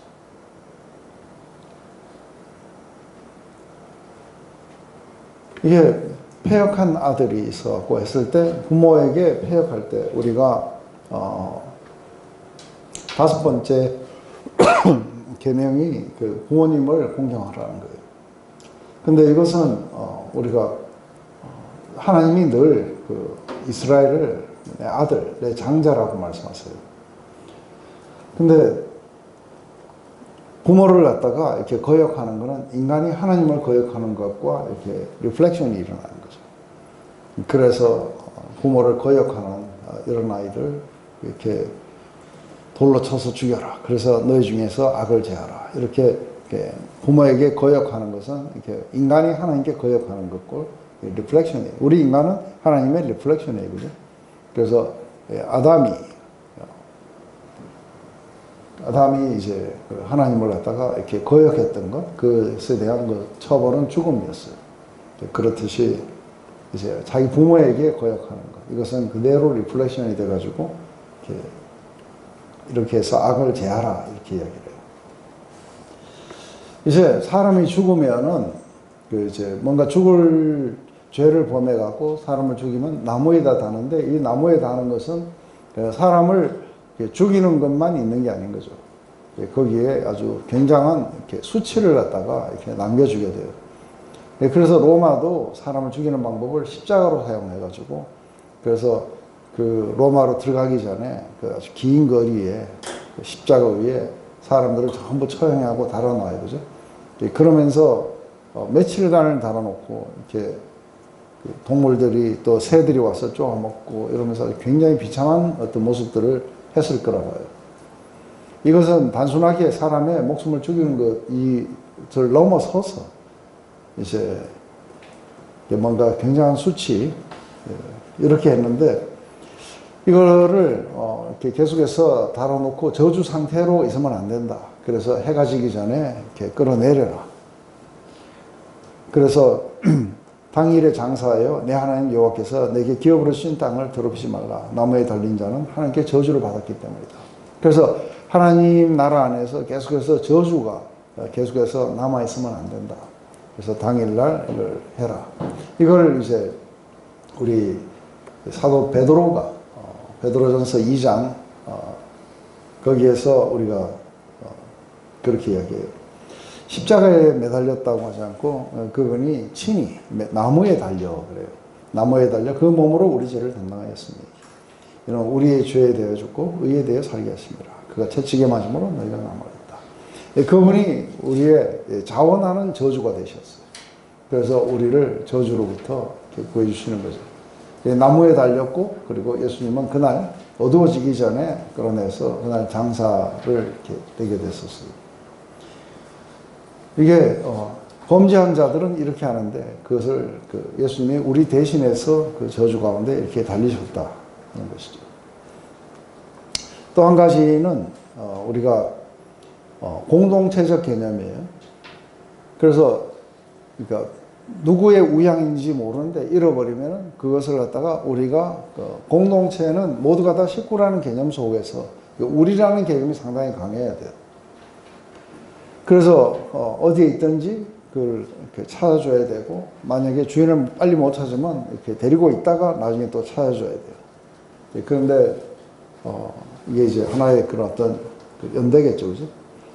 근데 이게 하나님 나라 안에 우리가 사람이 되게 많다 보면 어떻게 돼요? 교회 안에도 사람이 뭐 몇천 명, 몇만 명 이렇게 되어버리면은 뭐 같은 직분자끼리도 이런 얼굴도 처음 봐요. 그렇다고 해서 우리가 남이 아닌 거죠, 그죠? 다 형제들이에요. 근데 그 형제들이 뭔가가 이렇게 잘못됐을 때 우리는 주로 어떻게 하냐면 우리가 잘 아는 사람만 이렇게 관심을 갖지, 공동체 전체 안에 무슨 일이 일어난다든지 관심을 잘 갖지 않는 거죠. 선한 사마리아인의 이야기를 하시면서 선한 사마리아인은 강도 만난 자가 누군지를 잘 몰랐어요. 그래서 그냥 가서 도와줬어요, 그죠? 나중에 물어봤어요. 누가 그 강도 만난 자의 이웃이 되겠냐? 사랑과 이 자비를 베푼 자입니다. 결국은 형제라는 개념, 형제라는 개념은 사랑과 이렇게 자비를 이렇게 베푸는 자들이 형제들인 거죠. 또한 우리가 주님이 그렇게 말씀하세요. 누가 내 형제고 내 어머니냐 했을 때 이들을 보라 하시면서 하나님의 이 뜻을 행하는 자들, 이들이 나의 식구들이 아니냐. 그래서 하나님 나라 안에 가면은 이 식구의 개념, 형제의 개념이 이렇게 달라지게 되는 거죠. 이웃의 개념도 달라져요. 그것은 누가 나하고 아주 가깝게 맨날 보는 사람이냐가 아니라 누가 나에게 자비를 베풀고 내가 누구에게 자비를 베풀었냐에 따라서 우리는 형제가 되고, 또 하나님의 뜻을 행하느냐에 따라서 우리는 형제가 되게 된다는 거죠. 남자의 의복과 여자의 의복 그렇게 서로 바꿔 입지 마라. 이것은 우리가 유니섹스라고 그래요. 이건 우리가 요즘에도 지금 남자 복장하고 계세요. 네. 요즘 여자 복장하는 분들을 보기가 상당히 어려워요. 거의 대부분 다 남자인지 여자인지 구분이 잘 안 가는 그런 옷을 입고 계십니다. 지금 여기에서 법을 말했을 때는 그걸 말하는 게 아닌 거죠. 우리가 남성성인과 여성성이라는 거 있어요. 이것은 굉장히 중요한 것이에요. 왜냐하면은 궁극적으로 우리가 남자가 부모를 떠나서 아내와 연합하여 하나가 될지니라 하고 이야기를 하셨을 때는 이것은 그리스도와 교회에 대해서 이야기해요. 꼭 아담과 하와에 대해서만 말하는 건 아니었어요. 그런데 이게 그리스도와 교회가 누가 남성성을 가지고 누가 여성성을 가지는지 구분이 안 된다는 건 말이 안 되는 거죠. 그죠? 그게 남자와 여자의 구분, 사실은 이제 이건 하나의 이렇게 법으로 한 것이기 때문에 우리가 어떤 옷을 입고 다니냐의 이야기를 하겠지만 실제로 이야기하는 것은 이게 남성성과 여성성이에요. 먼저 주는 사랑.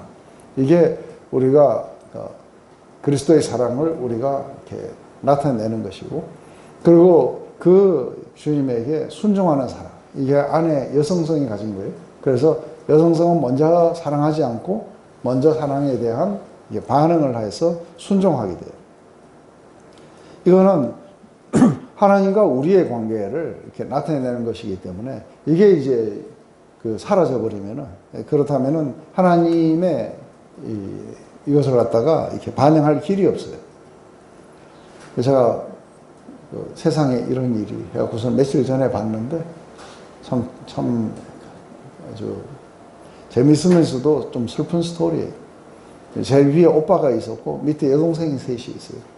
근데 이 오빠가 결혼해갖고 아이도 낳고 다 했는데 이 오빠가 65이 넘으면서 여장을 하고 다녀요. 이것도 이렇게 바르고 다니고 그러면서 시장에 가갖고 막 이렇게 여자처럼 행세하고 막 그래요. 왜 그러냐니까 자기가 아주 청소년 때부터 자기가 여자였다는 거예요. 분명히 외모는 진짜 막 남자 중에서도 남자예요. 근데 자기가 여자였는데 그 어떻게 자기가 여자로 이렇게 성전환 수술을 하지 못하고 할 수 없이 결혼해가지고 애도 낳고 그랬어요.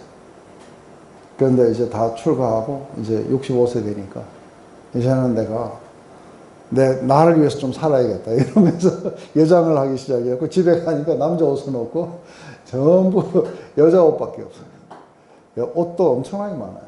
한 200불 정도.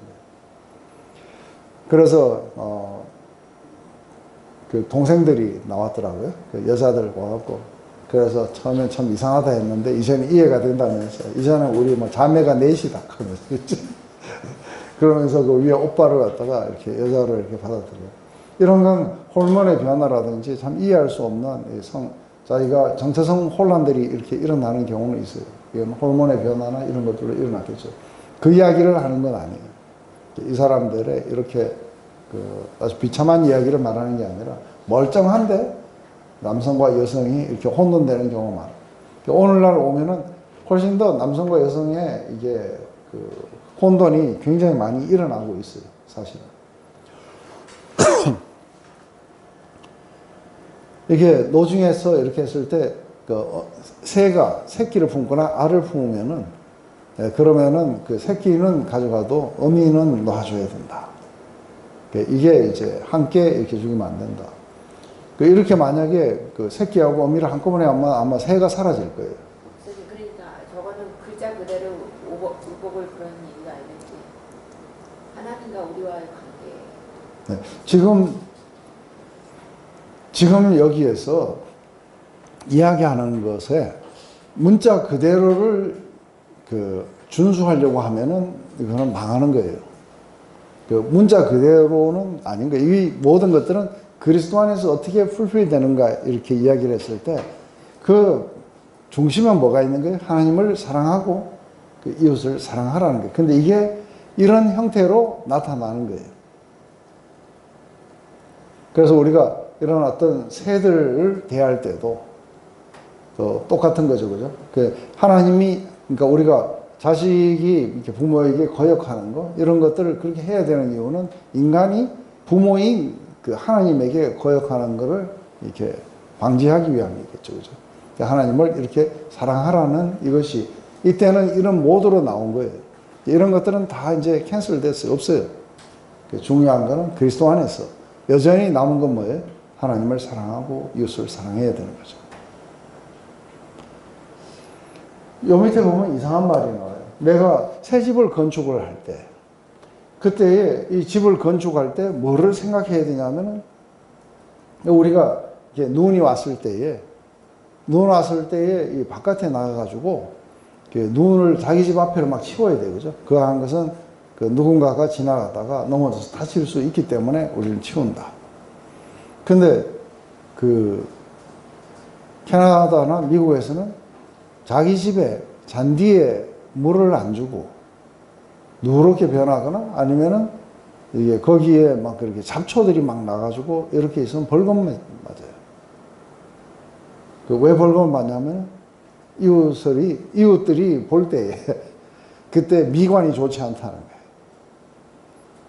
그래서 그것마저도 우리 집인데 뭐 내 권리인데 이렇게 하는 게 아니라 이 공동체 전체가 아름답게 가꿔져 있는데 자기 집에만 그런 식으로 이렇게 하면 안 된다. 이래가지고 이제 만약에 이게 뭐 개인 집일 때는 시에서 이렇게 하지만 하나에 묶여져 있는 공동체일 때는 스트라타에서 와가지고 벌금 매기고 경고하고 막 그래요. 그래서 이걸 잘 하지 못하는 사람들은 중국 사람들은 귀찮잖아요. 그러니까 어떻게 하냐면 잔디 다 파가지고 거기다가 보도블록 깔아버려요.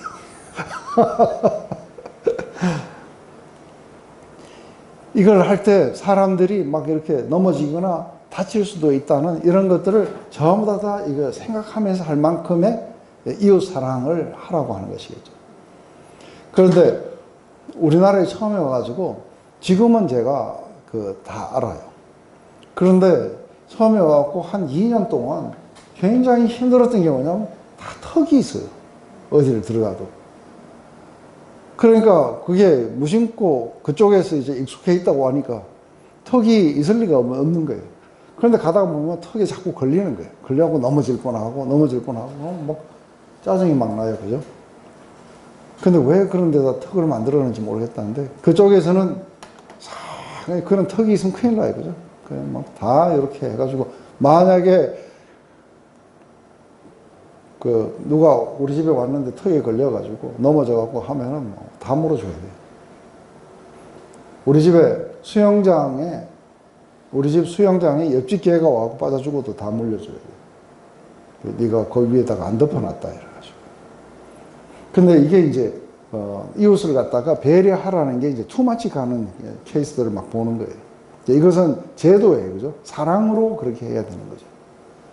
그런데 제도는 어디까지 가야 되는지 모르겠어요. 두 종류의 씨앗을 뿌린다든지 또 두 종류의 실로 짠다든지 이런 거 하지 마라. 이런 것은 왜 이런 것이 일어났는가 하면은 그러니까 우리가 성경도 세상적 인본주의적 관점에서 보면은 이게 안 맞아요. 그리고 구약의 율법의 시스템 속에서 신약의 예수님의 말씀을 이해하면 안 맞아요. 그래서 세술은 세부대에 거기에 보면 3배 조각을 이렇게 헌 옷에다 붙이면은 이게 다 찢어진다든지 뭐 이런 이야기가 나와요. 그래서 두 종류로 짜는 건 첫째는 이제 이렇게 거룩이에요. 그죠? 그래서 분리하고 구분해 가는 것. 이런 것들은 굉장히 이렇게 중요한 개념인 것이겠죠.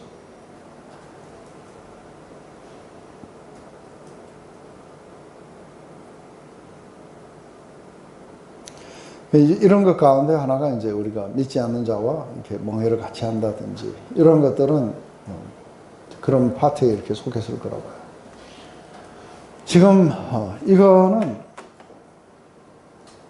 그 아내를 이렇게 데리고 왔는데 첫날 밤을 치르고 나니까 이렇게 여자가 그 어떤 처녀의 증거인 그 피가 없었다. 이렇게 되면은 이제 여자가 당하는 거고, 근데 애매하게 뭐 처녀가 아닌가 보다 이랬는데 그 표를 가지고 이렇게 오게 되면은 남자가 처벌을 받아요. 근데 그 만약에 여자가 그렇게 됐다면은 이때는 여자가 이렇게 처벌을 받게 돼 있어요. 근데 이런 것들을 이렇게 왜 하느냐면 아까 방금 전에 두 종류를 섞지 마라 그랬어요. 그죠? 근데 두 종류를 섞지 말라고 그랬는데 이게 이제 인간 사회에서도 그런 거예요. 인간 사회에서도 여자가 결혼하기 전에 자기 사랑하는 남자하고 관계를 갖고 임신을 했을 수 있어요. 그래서 결혼해가지고 그래서 지금 남편하고 이렇게 하지만 나중에 낳은 아이는 그때는 유전자 검사도 없고 이래가지고 누구 아이인지를 모르는 거예요. 이렇게 했을 때에 이제 하나님은 이것이 어떤 죄의 씨앗으로 이렇게 계속해서 남을 수 있다. 그래서 이거 하는 것이지 뭐 처녀가 아니라고 막 죽이고 뭐 하고 이제 이런 법들은 여기에 있었으면 참 무시무시한 거예요. 그죠? 그래서 부모가 막 결혼하라고 막 안 한다 할 거예요. 안 할 거라고 막 이게 궁극적으로는 이게 섞이는 건데 이게 궁극적으로는 뭘 나타내는 거예요? 그 우리 인간들만을 이렇게 그 하신 거겠어요? 그러니까 두 종류의 그래서 그 자기 아이가 아닌 그 아이를 임신해갖고 이걸 염려하시는 걸까 하는 거죠. 궁극적으로는 이건 뭐를 포인트하는 거겠어요?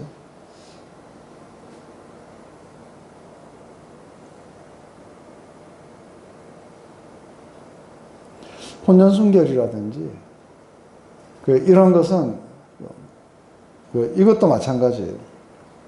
여기도 보면은 서로 이제 간음하는 거예요. 그 유부녀와 간음하고 뭐 하는 이런 문제들이에요. 근데 이러한 문제들은 궁극적으로 그 인간 사회에서의 그 반영이에요. 그죠? 그렇다면 원본은 뭐를 지금 케어하시는 거예요?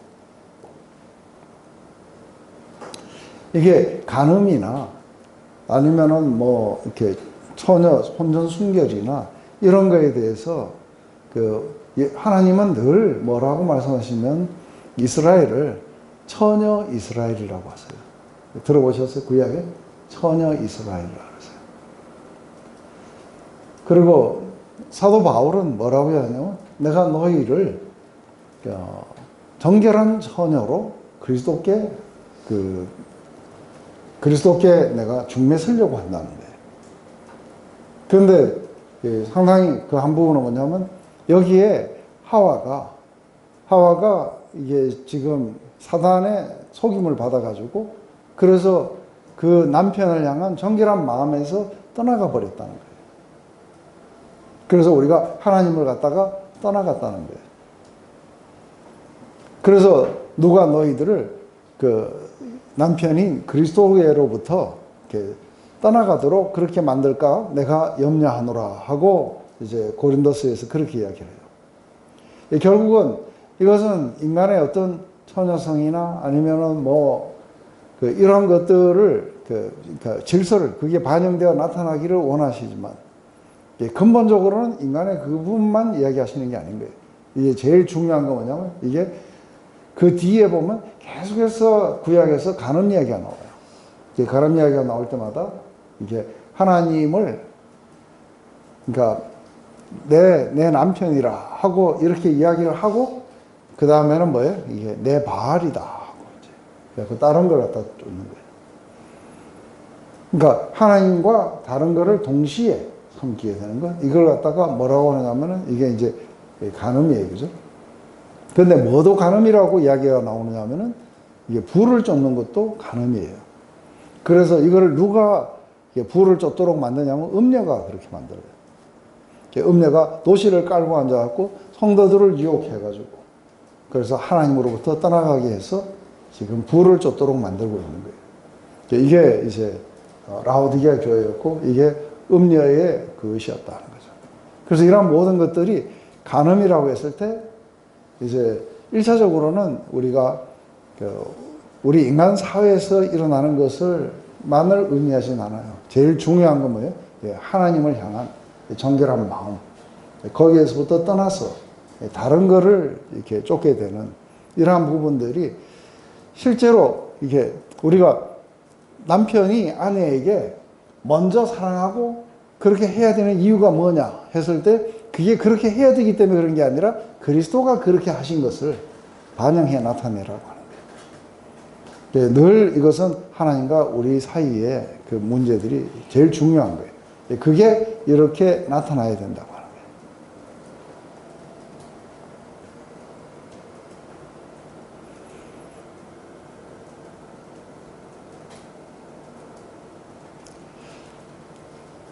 그래서 우리가 강간의 케이스도 나왔는데 강간의 케이스도 이렇게 마찬가지죠. 그것을 갖다가 억지로 사실은 거기서부터 이렇게 떠나가게 만드는 그런 케이스겠죠. 그런 경우는 어떤 경우가 있어요? 강간의 케이스.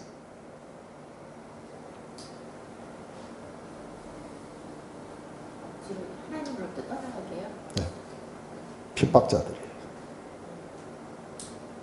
죽을래 믿을래 이렇게 하고서는 억지로 떠나가게 만드는 거예요. 이런 것들은 그 사람의 의지가 아니었고 이게 그것을 떠나가게 만드는 사람의 의지였어요. 이런 것들이 이제 강간에 속하겠죠. 그래서 1차적으로 하나님과 우리의 관계 이게 1차적이어야 그 다음에 그것을 해서 우리가 이렇게 반영하려고 하는 우리들의 2차적인 것이 나타나게 될 거라는 거죠. 그래서 우리 주연자매가 최성수 형제에게 순종해야 되는 것은 그것은 그렇게 해야 되기 때문에 그렇다 보지 않는 거예요. 그것은 그리스도와 교회의 관계를 부부 관계 안에서 반영해야 나타나는 것이지 원래 그래야 했기 때문에 그걸 이게 하나의 법으로 보면 어떻게 돼요? 원래 그렇게 했는데 왜 안 했냐고 하는 것처럼 느껴져요. 근데 여기에 나오는 법들은 하나님을 리플렉트 하는 거예요. 하나님 나라가 어떻다는 걸 지금 리플렉트 해주고 있는 거죠.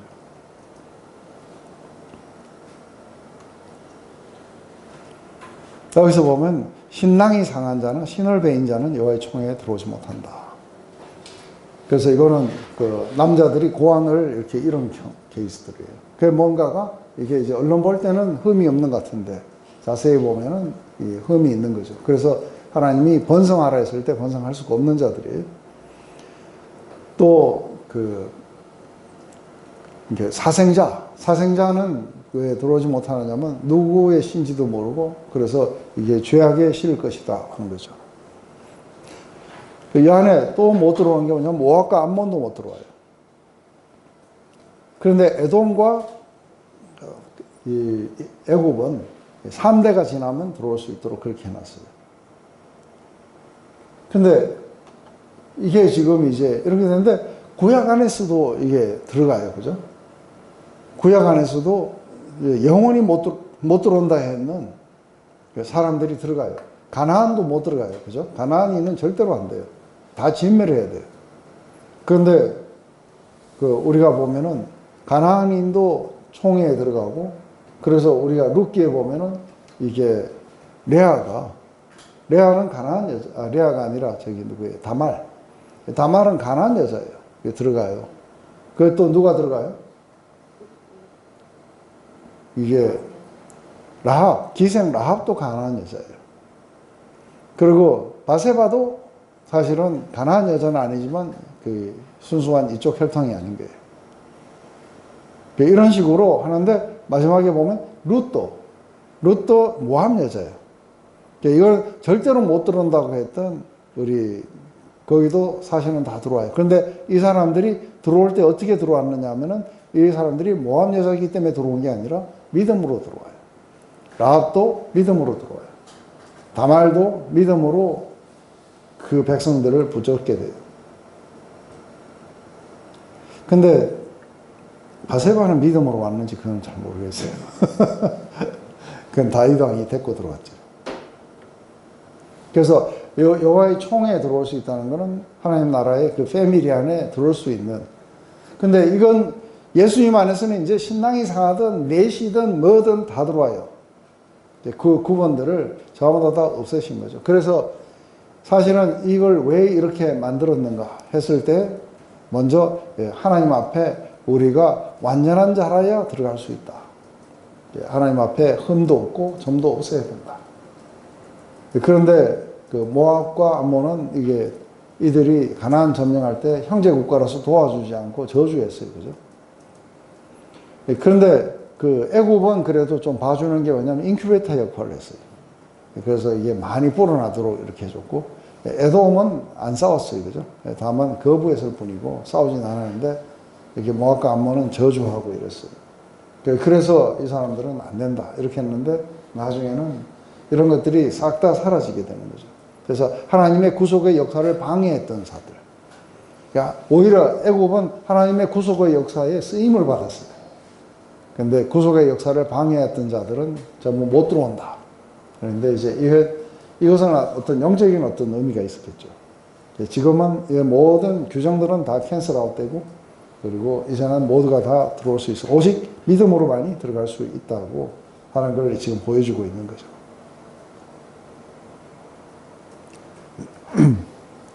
그래서 우리가 여기서 볼 수 있는 건 뭐냐면 이 은혜가 저주를 넘어서고 있어요. 그래서 죽음도 넘어서고 저주도 넘어서고 국경도 넘어서고 다 넘었어요. 그래서 이 세상에서 가장 강력한 파워는 바로 이 은혜의 파워이죠. 그리고 여기서 보면은 또 이제 그 출전할 때 이제 전쟁이 있어 출전할 때 밤에 누가 이제 밤에 이렇게 몽설을 하다.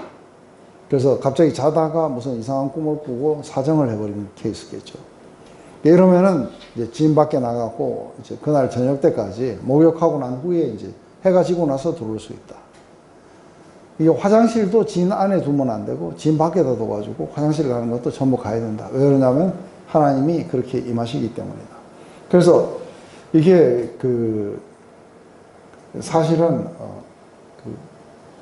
그 배설 이게 그 죽음을 의미하는 거예요. 특별히 이렇게 그 남성이 이렇게 그 사정을 하게 됐을 때 그때의 생명이 밖으로 빠져나간다고 하는 거예요. 이것은 죄하고 연관을 가지는 거예요. 그래서 어떠한 그 죄의 근원도 하나님이 임재하시는 곳에서는 있을 수가 없다는 것이죠. 그래서 그 자기의 진영을 아주 깨끗하게 만들어야 되는데 이거를 잘못 이해하면 또 어떻게 하냐면 우리가 우리 안에 있는 죄가 있는 걸 봅시다. 그래갖고 그걸 다 없애고 그러고 기도해야 된다는데 이거는 머리를 안 붙들고 자기 느낌을 붙들고 있는 거예요. 이해가 되세요? 이것은 예수 그리스도로 말미암아 우리를 갖다가 조금 더 더러움이나 또 흠이나 이런 것들이 없도록 해주는 것은 그리스도의 죽음밖에 없어요. 종이 주인을 피해서 도망을 가면은 또 돌려보내면 안 되는데 우리는 탈북한 사람 돌려보냈어요. 근데 지금 이제 종의 이야기도 결국은 나중에 보면 그 사도 바울이 종이 어떤 오네시모를 갖다가 지금 주인이 어떤 빌레몬에게 돌려보내요. 근데 이 돌려보내는 것은 그것은 종으로서 다시 돌려보내는 게 아니라 간절한 호소와 함께 이렇게 보내게 돼요. 거기에는 이제는 종으로 말고 그리스도 안에서 형제로 받아달라고. 그리고 뭔가 금전적인 것을 뭐 손에 입힌 게 있으면 내가 갚으마. 이러면서 내가 이렇게 말한 것 이상으로 네가 그렇게 할 줄 안다. 근데 빌레몬은 나중에 오네시모를 그렇게 다시 종으로 받아들이지 않고 형제로 받아들이고 그리고 사도 바울의 사역을 돕도록 다시 로마로 보냈어요. 이러한 것들은 서로 사랑 안에서 무너지는 거예요. 사랑 안에서 그 노예제도 무너지고 결혼제도도 무너지고 다 무너지는 거예요. 이제는 우리가 제도가 중요한 게 아닌 거예요. 그리고 그것을 어떻게 지켜야 되는지에 대한 이런 것들은 다 캔슬아웃 됐어요. 근데 뭐는 남았냐면 사랑으로서 모든 것들을 무너뜨리는 건 남아있는 거예요. 이스라엘의 창기나 남창들, 이런 사람들이 번 돈은 헌금도 하지 말라고 지금 이렇게 하는 거예요. 그것은 하나님께 가증합니다. 그런데 예수님 시대에 바로 창녀였던 한 여인이 예수님에게 그렇게 용서를 받고 그러고 나서 자기가 가장 귀한 향유를 그분의 발에다가 이렇게 부었어요. 그리고 굉장히 아름다운 그 예배를 드리는 자로 이렇게 바뀌게 돼요. 주님 오셔가지고 영 이거하고 다른 말씀을 하세요. 누가 먼저 하나님 나라에 들어가냐면 창녀가 먼저 들어갈 거라고 말씀하세요. 왜냐하면 이들의 그런 행위로 들어가는 게 아닌 거죠. 그죠? 왜냐하면은 이들은 마음이 가난해져 있어요. 이런 자들이 먼저 들어가게 될 거다. 그래서 도덕적인 자가 먼저 들어가는 나라가 아니고 마음이 가난한 자들, 어떻게 할 수 없는 자들. 그래서 하나님이 헌금도 받지 않는 자들, 이 자들이 들어갈 수 있는 것은 예수 그리스도의 죽음이에요. 바로 이들을 위해서 자신을 내어주셨기 때문에 그렇게 다시 들어갈 수 있게 되는 것이겠죠. 이게 형제가 이렇게 돈을 빌리면은 그 이자를 취하지 말라고 이야기하는 거예요. 그래서 타국인은 모르지만 그 교회 안에서는 그 이자를 취하지 마라. 왜 그런가? 이랬을 때 결국은 이게 이자를 취하고 이렇게 하는 건 세상의 원리예요. 그래서 은행이 생겼어요. 그죠? 그래서 경제가 돌아가도록 하고 또 이자를 주고 이자율을 얼마나 올렸다 낮췄다 하면서 이제 이런 것들을 하겠죠. 근데 하나님 나라 안에서는 늘 이렇게 우리가 왜 이자를 받지 말아야 되는지 했을 때 우리의 가장 근본적인 의식은 뭐냐 하면 하나님이 거저 주신 거예요. 은혜로 주신 거예요. 그래서 예수님은 이것을 뭐라고 말씀하시냐면 너희가 거저 받았으니 거저 주라고 말씀하십니다. 그래서 늘 사랑으로서 거저 주라는 것이 이때 당시에 모두로는 이자를 받지 말고 주라. 뭐 이렇게 나와요. 그런데 실제적으로는 이자를 받지 말고 주라가 아니라 너희들이 거저 주라. 그래서 사랑으로 너희들이 그런 어떤 축복된 의식이 있다면 하나님이 나를 이렇게 주셨다면 내가 하나님께서 프리로 받았으니 나도 프리로 줘야 된다. 그렇지만 이게 이제 적어도 이건 이제 마지노선이 뭐냐면 이자는 받지 말고 주라 하는 것이 아마 마지노선이었겠죠. 서원을 하거든 이게 갚아라 하는 이 이야기가 있는데 이게 예수님은 그러니까 뭘로도 하지 말라고 말씀하세요. 그죠? 하늘로도 하지 말고 뭘로도 하지 말고 서원하지 마라. 근데 이게 왜 그러냐면 우리는 하나님은 우리에게 맹세를 하실 수 있어요. 그래서 고기를 쪼개놓고 그 사이를 다니시면서 만약에 내가 이걸 지키지 않으면 내가 고기의 쪼개짐처럼 될 것이다. 이것은 그분이 말씀하시면 틀림없이 이루신다는 거예요. 근데 우리는 그렇지 않아요. 맞아요? 우리는 약속하고 얼마든지 어기고 이런 게 이제 우리예요. 우리는 이랑 페이스풀하지 않지만 하나님은 그렇게 페이스풀하셔서 자신이 하신 말씀을 갖다가 그렇게 변개하시지 않을 것이다. 우리의 페이스풀하지 않는 부분인 거예요. 여기에도 우리가 걸리는 거죠. 그런데 이걸 또 이걸 하겠다고 자기가 서운했기 때문에 할 수 없다고 해가지고 자기 딸을 죽인 이따위 이야기라든지 이런 정말 웃지 못하는 그런 어떤 비극들이 막 일어나요. 서운을 했으니까 무조건 갚아야 된다. 그래가지고 어머니가 서운을 해갖고 아들이 그냥 뭐 할 수 없이 목회자가 돼야 된다든지 이런 거는 그거 되면 안 돼요. 그거 큰일 나요. 작정헌금은 어때요? 저는 사실 작정헌금도 반대예요. 이것도 약속이에요. 하나님 앞에 내가 이렇게 드리겠습니다 하고 했는데 경제적 사정이 좀 나빠지면 어떻게 돼요? 집을 팔아서라도 해야 된다. 왜냐하면 하나님하고 약속한 거니까. 그만큼 의롭지 못해요. 그래서 그냥 예면 예고 아니면 아니에요. 그죠? 그렇지 뭐 맹세하거나 뭐 하거나 왜냐하면 우리가 얼마든지 어길 수 있는 인간들이라는 사실을 염두에 둔다면 뭐 그래 우리가 교회가 만약에 뭐 해갖고서는 오늘 처음 믿었는데 막 집을 팔아가지고 가져온다 그러면 말려야 돼요. 가지고 있다가 나중에 다시 한번 생각해보고 해라든지. 근데 뭐 서원을 했기 때문에 그 서원 취소하고 해라. 하나님 앞에 나가고 다시 이야기해라. 목사님들하고 반대를 말씀하시네요. 그건 지금부터는 뭐 이래야 된다 저래야 된다는 법은 없어요. 사랑으로 해야 돼요. 그래서 제일 신약에서는 헌금을 약속한 대로 하라는 게 아니고 주신 분복대로 하는 거예요. 그리고 힘에 닿는 대로 기쁨으로 할지니라는 거예요. 근데 이게 예외지 이게 뭐 어디에 하나 걸려가지고 할 수 없이 집을 팔아갖고라도 해야 됐었다. 그래서 저는 때로는 뭐 올해 예산이 얼마인지 알기 위해서 작정들을 하라고 할지 모르지만 사실은 굉장히 얽어매고 우리의 자유함의 문제를 굉장히 얽어매는 그런 것들이 있다고요. 그래서 신약에 오면 뭐예요? 서원하지 마라. 맹세하지 마라.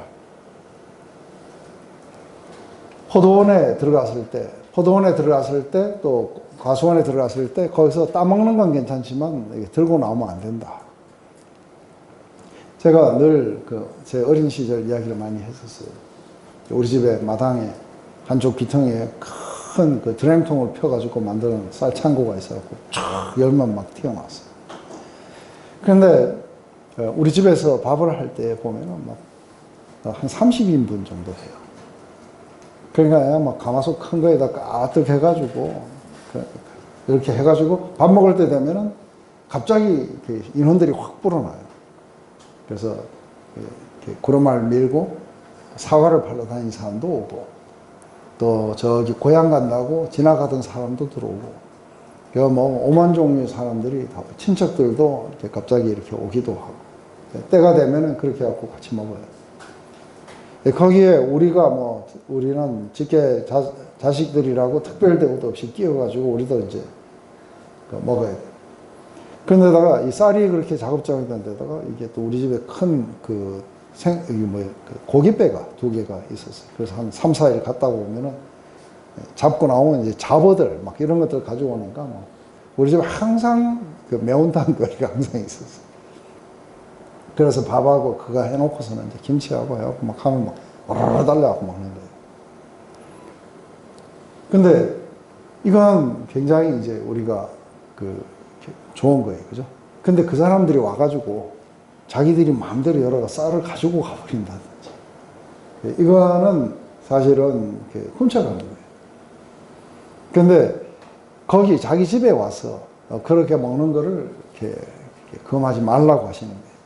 이것은 훔쳐가는 것을 갖다가 말하는 게 아니고 자비를 베풀고 덕을 베풀고 그러다 보니까 다 먹고 나면 밥이 좀 남으면은 또 이렇게 어디에다 싸가지고 저쪽 집에 갖다 줘라 하면 가서 뭔가 싶어보면 밥이 그때는 우리가 밥이 아주 굉장히 귀할 때였으니까 이렇게 해서 이제 덕을 베풀고 자비를 베풀고 하는 것과 들어와서 이거를 먹는 것과 다른. 그래서 제일 중요한 건 뭐냐면 이게 이제 법이 아니라 이런 것들은 뭐예요? 예, 사랑의 마음이에요. 한 공동체 안에서 누군가가 그런 게 있으면 안 되는 거예요. 그래서 제가 나중에 물어보니까 일부러 그렇게 하신 거예요. 그래서 오징어 철이 되면은 오징어를 갖다가 막 해갖고 어마어마하게 많이 해갖고 배를 다 따가지고 이거를 갖다가 어디다 말리냐면 우리 동네에 큰 기름 회사가 있는데 이 담이 뭐였냐면 전부 다 철조망이었어. 거기다 다 걸어 놓는 거예요. 그럼 온 동네 사람들이 가가지고 잘 말른 거 있으면 가가지고 그냥 이렇게 먹도록 그래서 다 거두고 나면은 또 나눠주기도 하고 어릴 때는 이런 공동체 의식 같은 것들이 믿지 않은 사람들도 주위에 있었지만 그런 것들은 상당히 뭐랄까 공동체를 이끌어가고 이럴 때에 굉장히 중요한 파트였을 거라고 봐요. 그래서 이것도 한마디로 말하면 사랑하라는 거예요. 그죠? 사랑하라는 것이 뭐 들어오는 건 괜찮고 뭐 가지고 나가는 거는 뭐 조사해 갖고 안 되고 꼭 그런 건 아니었다고 봐요. 이게 법이 결국은 우리가 사실은 원래 이제 제가 25장까지 하려고 했는데 어저께 해보니까 요거까지밖에 안 되더라고요. 그래서 지금 24장, 25장에 법이 조금 더 남았어요. 근데 법을 이렇게 하나하나를 보면 결국은 이 법은 지금 뭐를 포인트하는 거예요? 하나님을 사랑하고 이웃을 사랑하라는 것이지 이 자체가 어떻게 했느냐를 갖다가 이렇게 따지게 돼가지고 그래서 정말로 뭐 자식이 말을 안 듣으니까 돌로 쳐야 된다든지 뭐 한다든지 이거는 진짜로 문구에 집착하는 거예요. 그런데 예수님이 십자가에서 이렇게 전부 다 이렇게 캔슬해 버리시면 이게 바로 이 법 조문들이에요. 이 조문들, 레귤레이션들 이걸 지키면 큰일 나는 거예요, 우리가. 근데 자꾸 이런 이야기를 들으면은 내가 저렇게 지켜야 되는구나 하고 이야기를 한다면은 지금 어디로 가느냐면은 실체가 왔는데 그림자로 다시 돌아옵니다. 이건 다 캔슬아웃 됐어요.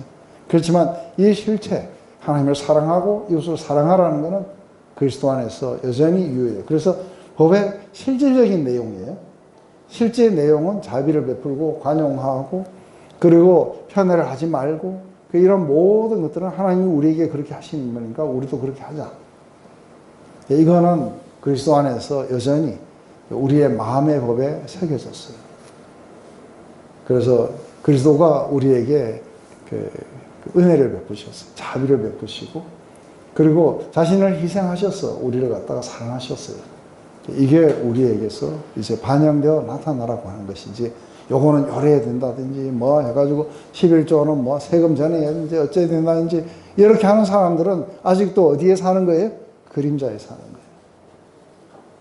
그래서 그런 어떤 관점 속에서 이 법의 뜻이 무엇일까 했을 때는 하나님을 그렇게 사랑해야 되는 것은 그분이 우리를 이렇게 사랑하셨고 이웃을 사랑해야 되는 것은 그 사랑을 우리가 믿기 때문에 그 믿음이 이렇게 나타나야 되는 것이다 하는 게 이제 중요한 부분일 거라고 봐요. 기도하고 마칠게요. 하나님 오늘 이렇게 하나님 주신 법을 우리가 보았습니다. 우리가 줄이면은 하나님을 경외하고 사랑하고 순종하며 그리고 하나님이 우리를 사랑하신 그 사랑을 우리가 이웃들에게 반영해서 나타내라고 하는 것을 봅니다. 아주 세세한 조목조목이 있었지만 결국은 같은 메시지인 것을 봅니다. 하나님, 우리는 아직도 실체가 와 있지만 굉장히 많은 레귤레이션들, 조문들, 우리가 가지고 있는 어떤 잘못된 신념들, 도덕적인 것들, 이런 것들에 묶여가지고 우리가 사랑을 베풀지 못하고 있는 것들이 우리 삶에 굉장히 많이 있는 것을 봅니다. 하나님 이제 이런 모든 것들이 사라지고 그 실체가 우리 안에서 살아날 수 있도록 우리는 그리스도의 그 사랑을 경험하고 반영하는 이런 라이프 인 더 스피릿으로 계속해서 나갈 수 있도록 도와주시옵소서. 예수님의 이름으로 기도드립니다.